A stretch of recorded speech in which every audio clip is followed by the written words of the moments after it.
Et si le problème, le blocage que tu penses avoir par rapport à ta vie intime, par rapport à la sexualité, n'était pas réellement le fond du problème? Toutes les semaines, je reçois des femmes qui viennent me parler des difficultés qu'elles rencontrent dans leurs vies intimes et la majorité d'entre elles vont me dire qu'elles ont un problème avec le sexe. Peut-être que c'est ce que tu ressens. Et je voulais faire cette vidéo pour vraiment te montrer qu'il ne s'agit pas réellement d'un problème avec la sexualité.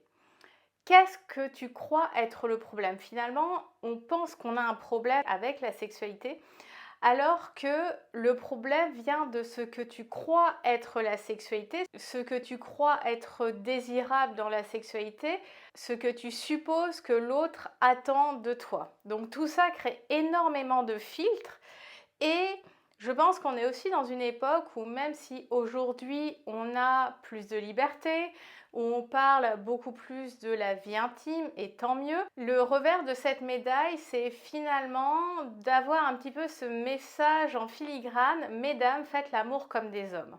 Tu voudrais peut-être faire l'amour comme un homme, c'est-à-dire que ça fonctionnerait pour toi comme pour un homme. Sauf que, je vais te le rappeler, les femmes et les hommes sont différents. Les corps sont différents, les hormones sont différentes, les fonctionnements sont différents. Et on veut dupliquer un modèle alors que on n'est pas du tout sur les mêmes paramètres de base. Tu n'as pas de problème avec la sexualité, tu as un problème avec ce que tu voudrais imposer à ton corps par rapport à la sexualité. D'un côté, comme tu voudrais imposer quelque chose qui n'est absolument pas compatible avec toi, eh bien ça bloque, eh bien ça résiste, eh bien ça freine. Donc finalement, la question, c'est vraiment: qu'est-ce qui fait que je ne ressens rien? Qu'est-ce qui fait que je n'ai pas envie? Mais est-ce que l'imaginaire ou la direction que je souhaite prendre me donne envie? Bah si c'est non, c'est que tu as ta réponse. Et finalement, d'où vient un peu cette erreur de diagnostic, notamment lorsqu'il s'agit de plaisir, de désir, etc. Le truc, c'est qu'on vit dans un monde scripté, c'est-à-dire que dans les interactions, mais aussi dans la sexualité, il existe des scripts sexuels. Les scripts sexuels, c'est un peu comme un scénario. Même si personne n'est venu te dire: écoute, Magali, le script sexuel des hétéros, c'est comme ça, tu vas devoir faire ça, etc. Eh bien, même si on n'est pas venu te dire ça, au fur et à mesure de ta vie, des expériences que tu as connues, et il faut savoir que beaucoup de femmes, une de leurs premières rencontres avec le sexuel est une rencontre qui n'est pas consentie, qui se compose d'une part de brutalité, etc. Eh bien, ça vient créer des références. Ça vient créer des références, ça vient te créer ce script ou ces scripts. Après, chez les hétéros, il n'y en a pas des masses. Dans la population LGBT, les scripts sont un petit peu plus larges parce que la case de la procréation est enlevée de l'équation, mais chez les hétérosexuels, comme il y a encore ce nœud entre procréation et plaisir, les scripts sexuels sont d'autant plus normés. Ces scripts créent finalement une prison, peuvent t'enfermer parce que tu n'imagines pas que d'autres choses puissent être possibles. Exemple, tu vas peut-être avoir du mal à imaginer qu'un rapport, ça puisse être un rapport sans pénétration. Peut-être que tu vas dire: on a juste fait des préliminaires, donc ça compte pas vraiment. En fait, si, ça compte. Les scripts sexuels ont été beaucoup écrits pour les hommes, le côté prélit, péné, éjaculation. Et il est assez lié au premier point qui est finalement ces scripts qui ont été plutôt pensés pour le plaisir masculin. On souhaite un peu les imposer aux femmes avec: jouissez fort, jouissez vite, soyez performantes. Donc finalement, ces scripts de la sexualité qui peuvent te traverser ont beaucoup ce poids de la performance et t'emprisonnent, comme je le disais. Ils ne te permettent pas de faire preuve de créativité, de laisser ton corps te guider, de laisser tes sensations te guider, de laisser finalement un espace à tes envies de mener la danse. Donc oui, les scripts peuvent être très utiles pour savoir à peu près ce qui s'y passe, ça peut donner un sentiment de sécurité, mais est-ce qu'on pourrait aussi se créer ses propres scripts, ses propres terrains de jeu pour maintenir un sentiment de sécurité? Parce que le sentiment de sécurité, il est essentiel dans la sexualité, parce que la sexualité égale vulnérabilité. Mais est-ce que je pourrais me créer mes propres scripts? L'autre point qui viendrait expliquer que ton problème n'est pas réellement un problème de sexe, c'est qu'il y a généralement une déconnexion entre ta tête et ton corps. Souvent, moi j'entends, je ne suis pas connectée à mon corps, il est là, c'est un outil, je ne sais pas trop quoi en faire. Et ce qui crée quand même dans l'intimité le fait de se sentir un peu gauche, de se sentir pas très confiante, de se poser beaucoup de questions de qu'est-ce que je suis censée faire. Cette question de qu'est-ce que je suis censée faire, c'est toujours en lien avec cette idée de script, c'est qu'il y aurait un script à suivre et j'ai l'impression que mon corps n'arrive pas à rentrer dans ce script-là. Alors que si il n'y avait pas de script, mais que c'était mon corps le guide, que c'était les sensations qui orientaient mon geste, eh bien, il y aurait beaucoup moins de pression. Je serais vraiment dans le moment présent, dans la sensation, dans l'expérience et donc dans le plaisir. Parce que quand tu laisses de la place à ton corps, à tes sensations, eh bien c'est ça qui va te guider et pas la pensée de qu'est-ce qu'il faut que je fasse, qu'est-ce qui est attendu, qu'est-ce qui est logique maintenant. Donc tu vois, dans ce processus un peu d'anticipation. Et c'est ça qui te donne la sensation quand tu fais l'amour finalement, de ne pas être vraiment dans ton corps, d'avoir ce côté où tu observes la scène de l'extérieur, d'avoir la tête qui fonctionne un peu comme la roue du hamster, donc de tourner, tourner, tourner. Et tout ça te donne l'impression que tu as un problème avec le sexe, alors que ce n'est pas avec le sexe que tu as un problème. C'est une déconnexion avec ton corps.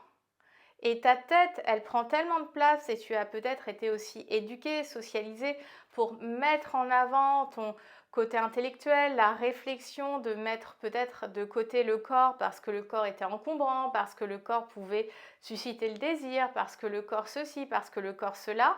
Eh bien, ton corps a pris une place périphérique. Alors que l'intimité, la sexualité, le charnel va demander de mettre ton corps au centre. Donc à nouveau, c'est essayer de mettre un rond dans un carré. Ça ne va pas marcher.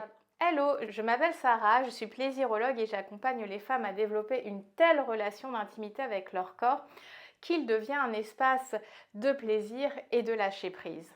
Toutes les semaines, je publie une vidéo sur YouTube autour de ces sujets-là, donc vraiment abonne-toi pour ne rien louper. Le quatrième point qui peut te donner cette sensation d'avoir un problème avec le sexe, alors que ce n'est pas un problème avec le sexe, c'est que tu vas vouloir faire l'amour sans une implication personnelle. Qu'est-ce que j'entends par une implication personnelle? C'est que tu vas mettre en permanence le projecteur sur l'autre. Je le fais parce qu'il en a envie, je le fais parce que ça lui fait plaisir, je le fais parce que je lui ai dit beaucoup non, je le fais parce que c'est ce qu'un couple fait, je le fais pour la paix du ménage, pour avoir des enfants, pour ceci. Donc finalement, tu vas faire l'amour non pas parce que tu le veux vraiment et parce que tu veux traverser cette expérience érotique et charnelle, mais parce que ça t'est imposé par quelqu'un d'autre. Et ce quelqu'un d'autre peut être cet autre de la société, de ses dictats, de ses injonctions. Ça peut être l'envie d'un enfant. Et pour toi, il n'y a que via un rapport classico-classique que tu peux obtenir cet enfant.